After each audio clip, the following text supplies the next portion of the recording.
सभी को प्रणाम। हम पढ़ रहे हैं पुस्तक सफल जीवन की दिशाधारा हमारे यूथ के लिए, स्टूडेंट्स के लिए। तो आइए सबसे पहले प्रार्थना करें कि उनका भविष्य उज्जवल हो और उनको अपने जीवन की दिशाधारा मिल जाए, अपने जीवन का लक्ष्य मिल जाए और वो अपने भीतर अपनी शक्तियों से जुड़े हुए उस लक्ष्य को प्राप्त करें और फिर उस लक्ष्य को आत्मनिर्माण और विश्व कल्याण के लिए नियोजित करें। इसी भाव से गायत्री मंत्र: ॐ भूर्भुवः स्वः तत्सवितुर्वरेण्यं भर्गो देवस्य धीमहि धियो यो नः प्रचोदयात्।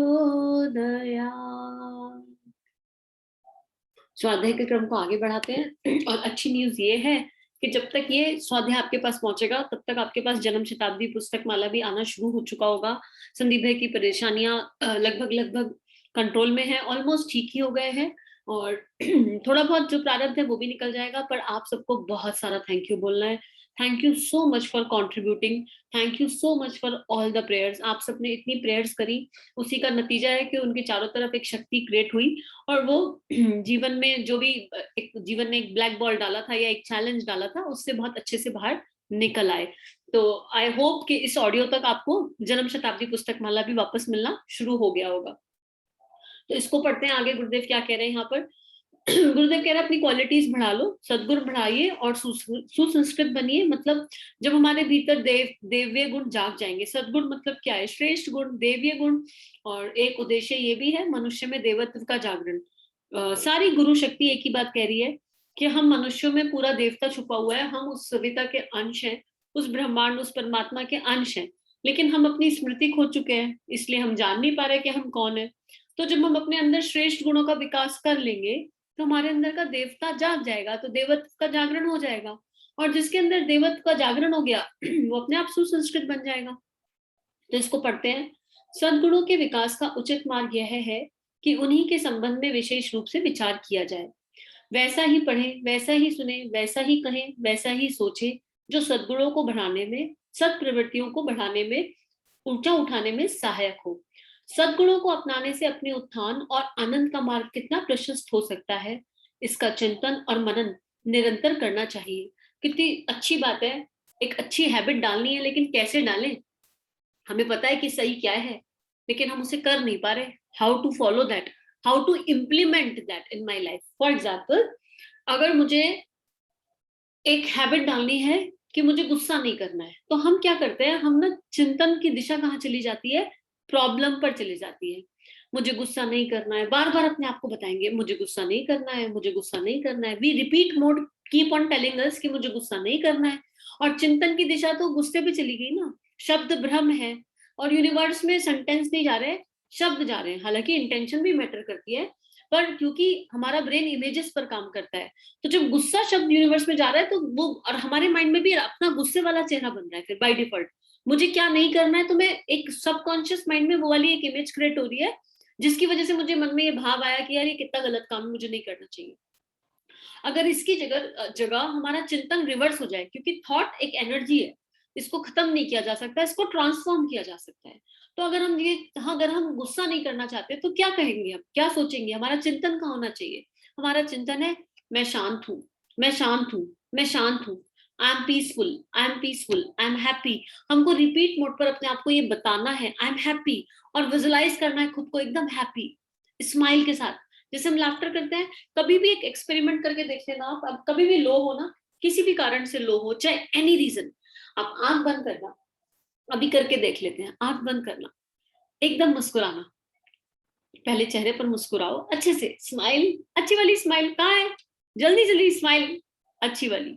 उसके बाद अपने हार्ट चक्रा पर खुद को खिलखिलाता हुआ हंसता हुआ देखना है, बिल्कुल छोटे बेबी के जैसे, 2-3 साल के बच्चे जैसे निश्चल हंसते हैं ना, मस्त मलंग, एकदम खिलखिलाकर। See yourself, visualize yourself laughing in your heart, अच्छे से, आंखें बंद है।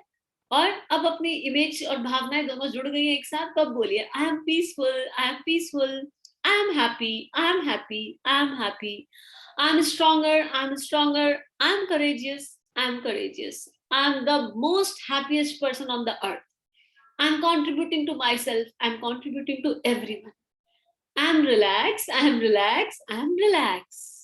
एक डीप ब्रीथ लीजिए, धीरे से सांस छोड़िए, फिर से एक लंबी गहरी सांस स्माइल के साथ, फिर से सांस छोड़िए और ऐसे 3-4 बार लंबी गहरी सांस लीजिए और भावना कीजिए कि हर सांस के साथ आपके भीतर यूनिवर्स की सारी हैप्पीनेस जा रही है and you are the most happiest person on the earth. और धीरे धीरे आंखें खोल दीजिए, relax and open the eyes. अब आप देखो आपकी कॉन्शियसनेस में कोई चेंज मिला आपको? केवल 1 मिनट हमने स्पेंड किया होगा and I am very sure that you will feel a change in your consciousness. एक थॉट की पावर, एक भाव की शक्ति को देखना है। तो हमको जो चाहिए हमें उसके बारे में चिंतन करना होगा, ना कि उनके बारे में चिंतन करना है जो हमें नहीं चाहिए। अब अगर मुझे सुबह जल्दी उठना है तो मैं ये नहीं कहूंगी कि मैं सुबह देर तक सोती हूँ, क्योंकि इसमें कहीं ना कहीं नेगेटिव वर्ड्स हैं, देर भी है, सोती भी हूँ, मैं खुद को सोते हुए विजुलाइज कर रही हूँ, तो मैं सुबह कैसे जल्दी उठूंगी? उसकी जगह मुझे कहना है मैं तो सुबह बहुत जल्दी उठती हूँ, और विजुलाइज करना है अपने आप को वो काम करते हुए देखना। सुबह उठ के आप क्या करना चाहते हो? आपको देखना है कि हम वो अच्छे वाले काम कर रहे हैं, करके देख लीजिए। एक्सपेरिमेंटल है, life is all about doing experiment. तो सुन के हाँ कर सकते हैं, ओके हो सकता है ये काम करेगा, नहीं ये सब करने की जरूरत नहीं है। सुन लिया, नोट कर लो कहीं पर, और फिर क्या दिक्कत है 21 दिन करके देख लो ना, केवल विजुअलाइजेशन ही तो है, दिन में बार बार याद दिलाओ अपने आप को और करके देख लो। There is no harm doing. कुछ खोगे तो नहीं, क्या पता कुछ प्राप्ति हो जाए, राइट? और मुझे तो पूरा यकीन है कि जो करेगा उसको मिलने वाला है, क्योंकि यूनिवर्स आपके साथ है। अगर आप मेहनत कर रहे हो, अगर आप एफर्ट्स डाल रहे हो, तो यूनिवर्स की शक्ति हमारे साथ जुड़ जाती है। आगे क्या लिख रहे हैं? सद्गुणों को अपनाने से अपने उत्थान और आनंद का मार्ग कितना प्रशस्त हो सकता है, इसका चिंतन मनन निरंतर करना चाहिए। अगर किसी के मन में डाउट आ रहा है सद्गुण क्यों चाहिए, तो देख लो जो लोग शांत रहते हैं उनका कितना फायदा होता है। इमेजिन कर लो उसका फायदा, उसका बेनिफिट अपनी अपनी पर्सनालिटी को क्या कंट्रीब्यूट करने वाले हो। अपने अंदर सद्गुणों के जितने बीजांकुर दिखाई पड़े, जो अच्छाइयां और सत प्रवृत्तियां दिखाई पड़े, उन्हें खोजते रहना चाहिए।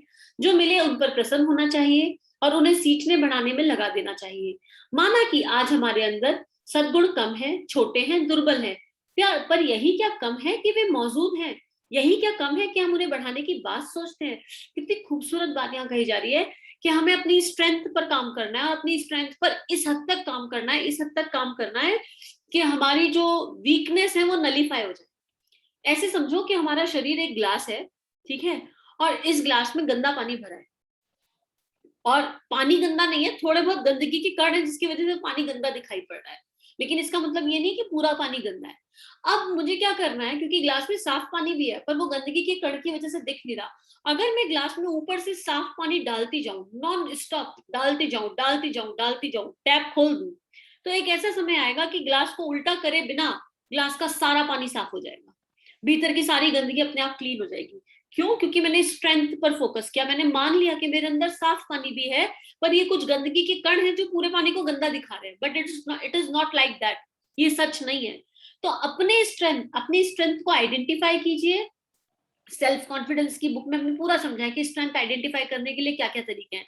Identify your true potential, your strength, और फिर उस पर काम करना शुरू करो। जो भी आपकी शक्ति है उस पर इतना काम करना है, इतना काम करना है कि वीकनेस नलीफाई हो जाए। अब इसका मतलब, वीकनेस नलीफाई होने का मतलब पता है क्या है? उसका मतलब ये नहीं है कि उस वीकनेस को इग्नोर कर देंगे। जब आप अपनी स्ट्रेंथ पर काम करोगे तो आपका कॉन्फिडेंस रेज हो जाएगा। कॉन्फिडेंस रेज हो जाएगा तो वो वीकनेस, जो काम वीकनेस के फॉर्म में दिख रही है ना जो चीज, उसको करने की भी शक्ति जागृत हो जाएगी, और धीरे धीरे सारा एकदम जीवन में काट छाट करके एकदम हीरा बन जाएंगे, चमकता हुआ दमकता हुआ, ऐसा शानदार हीरा जिसकी पहचान, जिसकी चमक खुद से है, बाहर से बोरोड नहीं है। आगे लिखते हैं गुरुदेव, गुणों के विकास में प्रयत्नशील हो, संदेह ना करें तो आप सम्मान प्राप्त करेंगे। लोग गुणों की पूजा करते हैं, व्यक्ति की नहीं। गुणों की मात्रा जितनी मनुष्य में विकसित होती है उसी अनुपात में लोग उधर आकर्षित हो जाते हैं। अभी गांधी जी को क्यों याद करते हैं? उनके गुणों के लिए याद करते हैं। विवेकानंद जी को क्यों याद करते हैं? उनकी क्वालिटीज के लिए। किसी भी अच्छे इंसान को आप उनकी शक्ल की वजह से थोड़ा ना याद करते हो। एपीजे अब्दुल कलाम को याद करते हैं बिकॉज ऑफ हिज क्वालिटीज। जो भी आपके नाम दिमाग में आ रहे हैं उनकी क्वालिटीज, उन्होंने कुछ किया, उन्होंने कुछ कॉन्ट्रीब्यूट किया अपनी लाइफ में, किया, देश को किया, इसलिए हम याद कर रहे हैं। तो लोग किसकी पूजा करते हैं? किसी व्यक्ति की नहीं, उसकी क्वालिटीज की, उसके एट्रीब्यूट्स की। उसी अनुपात में आकर्षित भी होते हैं। अच्छा काम करने वालों की सब जगह प्रशंसा होती है। आपका कोई एक गुण सामान्य श्रेणी के व्यक्तियों से जितना अधिक होगा, आपको उतना ही अधिक यश मिलेगा। गुण देखें, गुणों की चर्चा करें, गुणवानों को प्रोत्साहित करें, तो यह तो अपना यह स्वभाव दूसरों के लिए ही नहीं, अपने लिए भी परम मंगल में सिद्ध हो सकता है। Appreciate your strength, appreciate other strength. Appreciation का सिद्धांत भी अच्छा है, लेकिन ना एक चीज का ध्यान रखना है यहाँ पर, सेल्फ मोटिवेशन इज इंपॉर्टेंट। अगर आप अप्रिशिएशन के लिए कोई काम करोगे, आउटसाइड अप्रिशिएशन के लिए आउटसाइड मोटिवेशन मिलना चाहिए, इसलिए हम कोई काम करेंगे अगर, तो जैसे ही बाहर का मोटिवेशन मिलना बंद हो जाएगा, हमारा काम में मन लगना बंद हो जाएगा। तो जो भी आप करो, अपने लिए करना हमेशा। Do it for yourself, don't look for outside appreciation and motivation. मिल जाए अगर तो खूब खूब बढ़िया बात। भाई मैंने कोई फूल खिला, खुशबू फैली, लोगों ने तारीफ करी, बहुत बढ़िया। लेकिन अगर फूल खिले ये सोच के कि मुझे तो खुशबू, लोग तारीफ करेंगे मेरी, तो एक ऐसा समय आ जाएगा कि फूल खिल ही नहीं पाएगा। क्योंकि हमेशा तारीफ थोड़ा ना करेंगे, तारीफ नहीं मिलती जल्दी से, आसानी से नहीं मिलती। हम कितनों की तारीफ करते हैं, आप बता दो, आप दिन भर में कितने लोगों को अप्रिशिएट करते हो? मम्मी पापा सुबह से लगे रहते हैं, मेहनत करते हैं, क्या अप्रिशिएट किया क्या आज तक? कह रहे कितनी मेहनत करते हो मम्मी पापा, हमारे लिए लगे रहते हो। अप्रिशिएशन तब आता है जब हमारी एक्सपेक्टेशन से कुछ ज्यादा हो जाए। मम्मी रोज खाना बनाती है, किसी दिन आप खाने में 4-5 डिशेस बन जाए और आपकी फेवरेट बन जाए, तो एकदम आएगा, वाओ मम्मी आज कुछ खास बात है क्या, ऑटोमेटिकली निकल कर आएगा। तो एप्रिशिएशन का एक साइंस है, वो केवल तभी आता है जब हम किसी की एक्सपेक्टेशंस को क्रॉस कर जाएं। और ये कैट रेस तो नहीं है ना कि हमें सामने वाले की एक्सपेक्टेशन को क्रॉस करना है। ये तो अपने आप को श्रेष्ठ बनाने की यात्रा है, अपने आप से बेहतर होने की यात्रा है। हम पहले दिन जो है, आज उससे बेहतर होने की यात्रा है। तो सभी के लिए बहुत सारी प्रार्थना। अब सब अपने आप से बेहतर होंगे। अब आज का दिन निकल गया, सबने सुन लिया। अब कल, अगले 24 घंटे बाद अपने आप से बस यही प्रश्न पूछना है कि क्या मैं कल के दिन से बेहतर हूं? अगर उत्तर आता है यस, 1% भी, तो give a pat on your back and say yourself wow I did it. अपने आप को अप्रिशिएट करना, एक छोटा सा ट्रीट भी दे देना। और बहुत सारी प्रेयर्स यूनिवर्स से सभी के लिए, सभी को बहुत सारा थैंक यू अगेन। अगर अच्छा लगा है तो अपने दोस्तों तक, अपने फ्रेंड्स तक, जहां आपको लगता है कि किसी की लाइफ में ऑडियो कंट्रीब्यूट कर सकता है, उस तक जरूर पहुंचाना। Bye bye.